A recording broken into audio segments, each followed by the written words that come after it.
Assalamualaikum warahmatullahi wabarakatuh.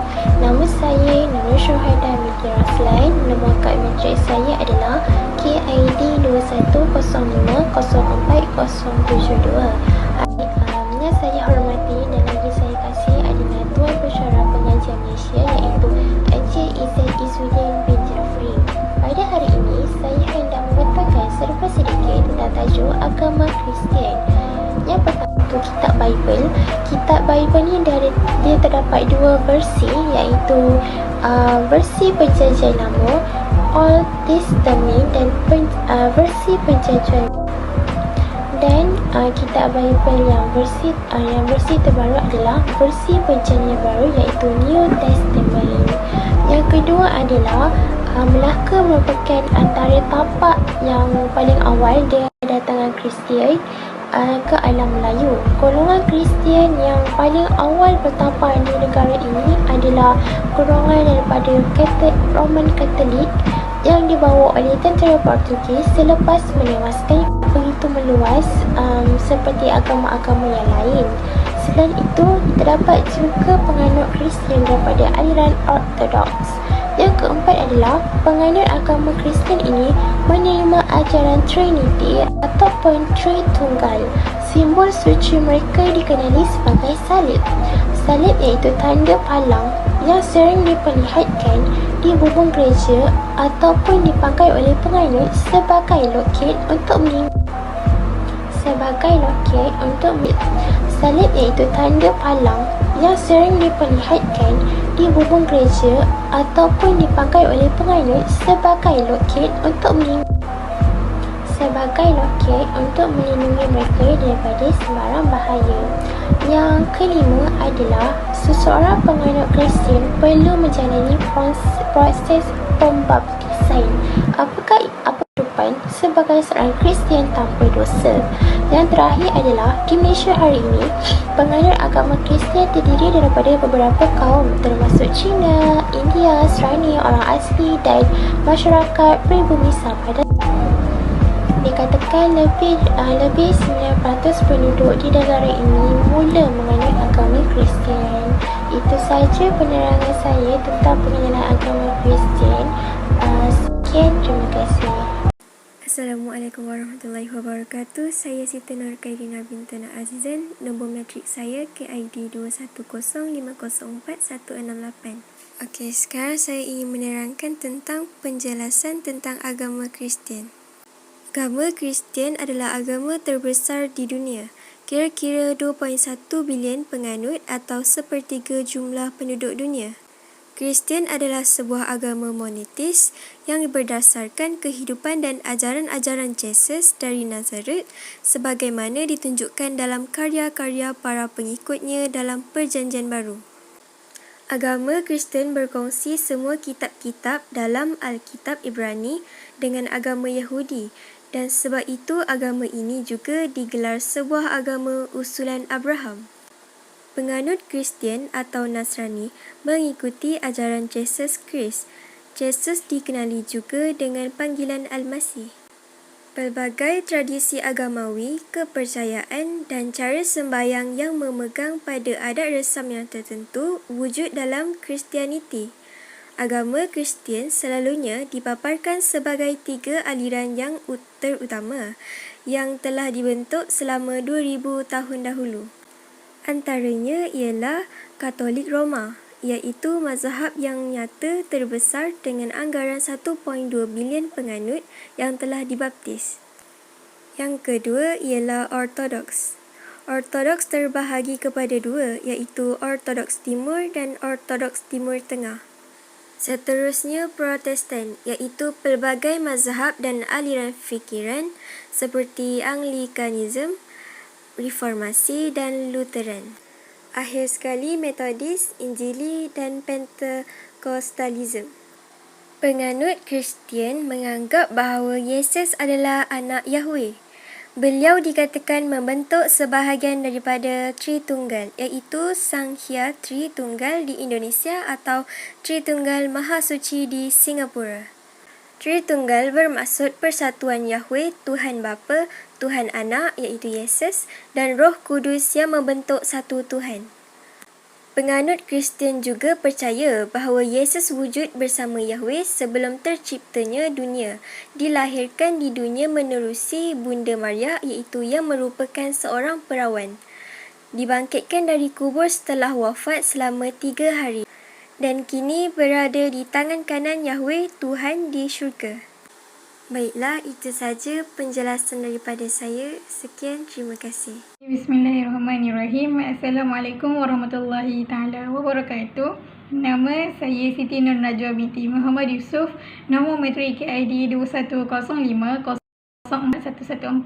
Okey, sekarang saya akan menerangkan tentang tokoh agama Kristian. Tokoh agama Kristian yang paling terkenal ialah Jesus Christ, yang dikenali sebagai Jesus dari Nazaret, iaitu tokoh utama agama Kristian. Beliau biasanya dirujuk sebagai Jesus Christ atau Jesus Christus dengan ungkapan Kristus yang berasal daripada gelaran Yunani yang bermaksud yang di lumuran minyak. Okey. Sumber-sumber maklumat yang utama mengenai kehidupan dan ajaran Jesus ialah 4 buah gospel hukum gereja dalam Perjanjian Baru iaitu Matthew, Mark, Luke and John. Kebanyakan cendekiawan dalam bidang kajian Bible dan sejarah bersetuju bahawa Yesus adalah guru Yahudi dari Galilea yang dianggap sebagai penyembuh, dibaptiskan oleh John si Pembaptis dan mati disalib atas perintah Gubernur Rom, Pontius Pilate, disebabkan tuduhan hasutan terhadap Empire Rom.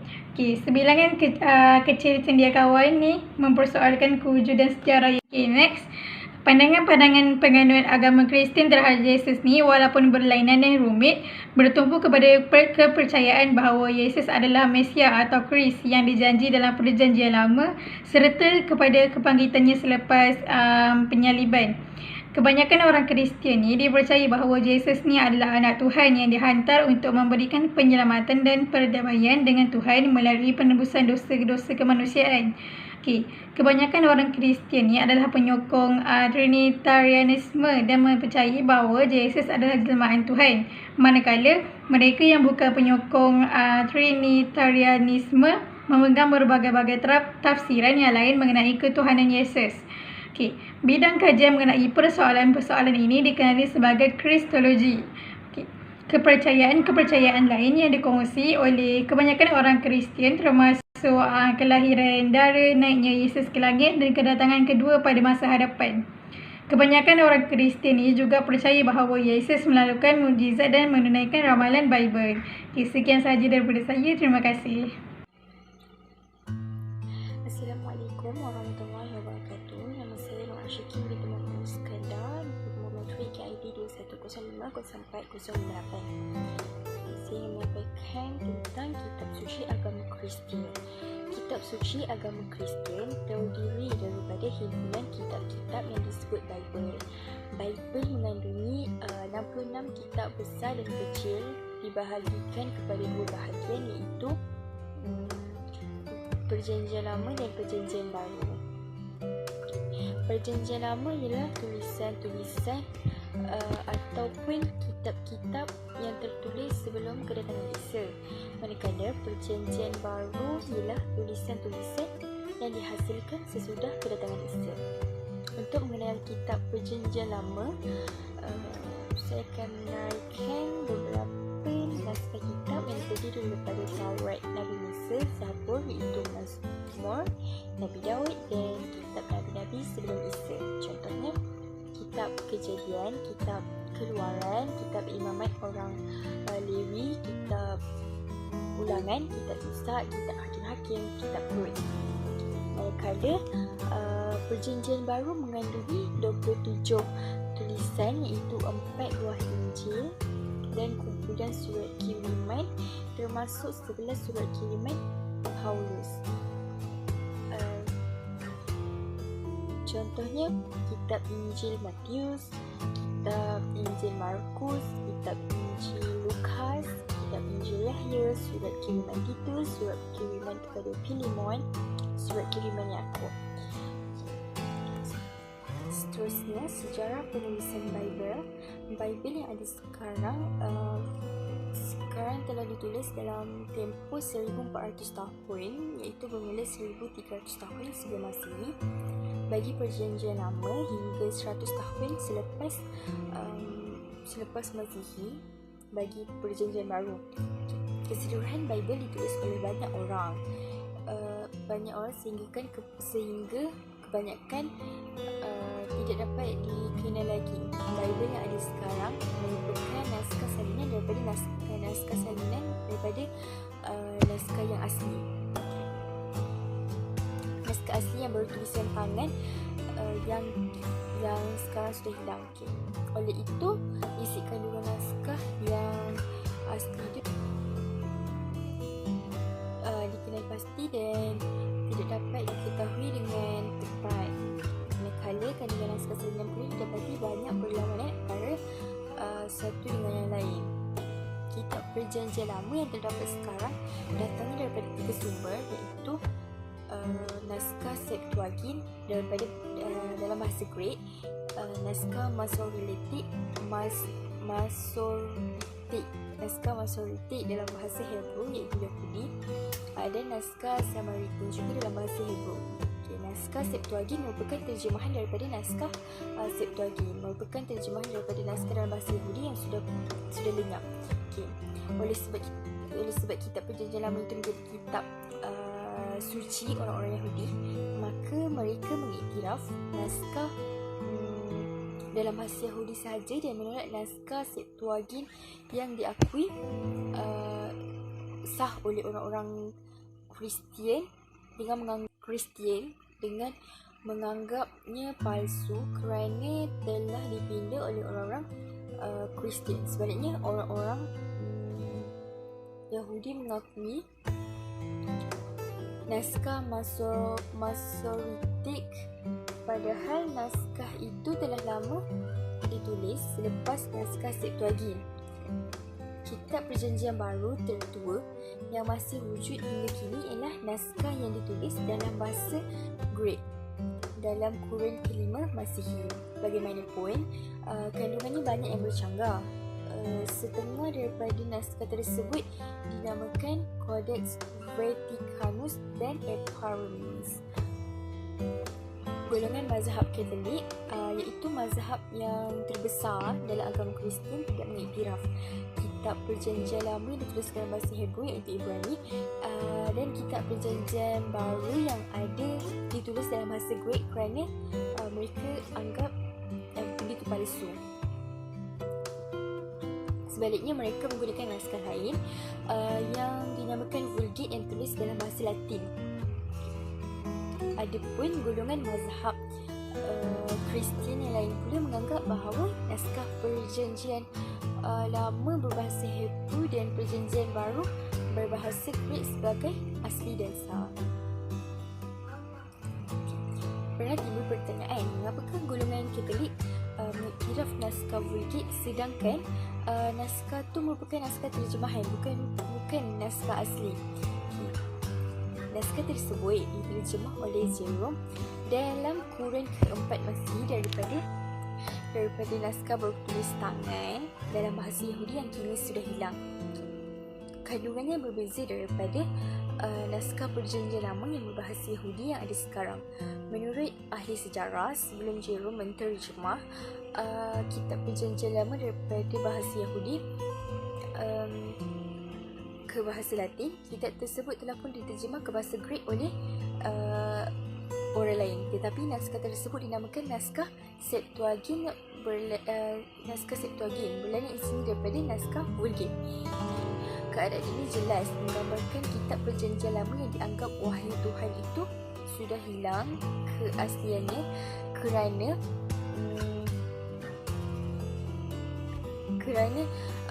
diubah oleh tangan manusia sendiri. Selain itu, pembahagian kitab suci.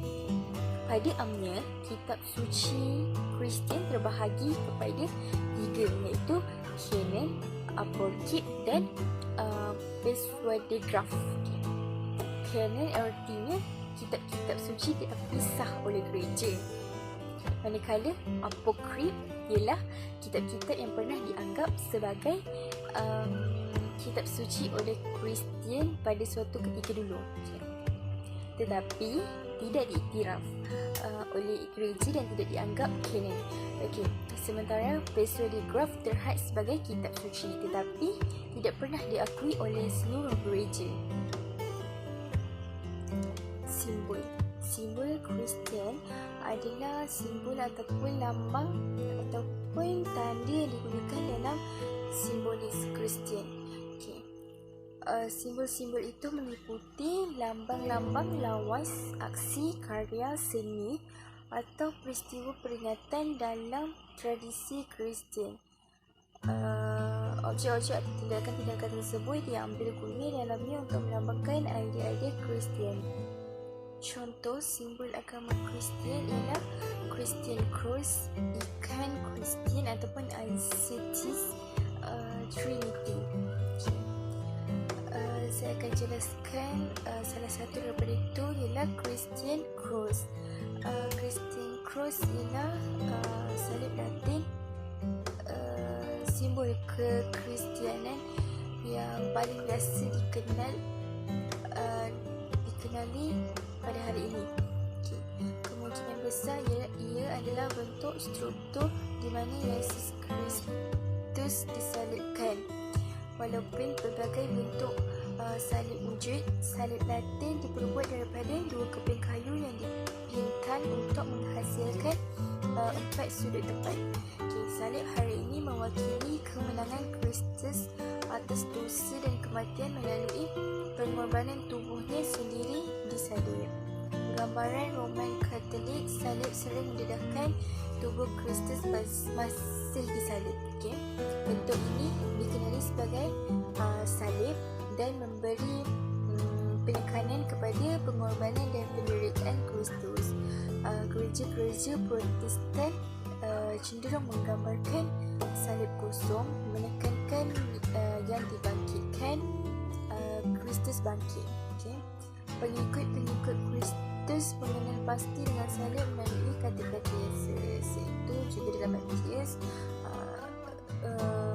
dalam kitab mereka. Itu sahaja daripada saya. Maaf jika ada kekurangan. Terima kasih. Hai, Assalamualaikum. Nama saya Habibah binti Uda. Saya daripada Kolej Pengajian Islam Johor. Saya Sem 1 dan ini saya membuat video assignment subjek pengajian Malaysia secara berkumpulan. Dan dengan ini kumpulan saya mendapat tajuk agama Kristian dan saya pula dapat tajuk bahagian tempat ibadat Kristian.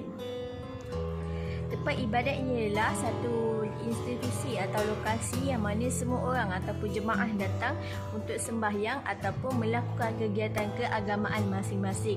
Istilah kuil ialah istilah umum untuk rumah ibadat. Pengecualiannya ialah gereja dan masjid. Gereja ialah untuk tempat umat Katolik atau Kristian. Gereja juga mempunyai fungsi sosial dan komunitas. Ia memainkan peranan dalam membantu orang lain, contohnya sebagai tempat komunitas, sebagai tempat mengumpulkan amalan, sebagai kelas pendidikan dewasa. Kemudiannya, rumah ibadat ialah tempat orang mengumpulkan amalan dengan mengikut kegiatan keagamaan masing-masing. Dan dengan ini, saya hendak mengundurkan diri. Semoga bermanfaat.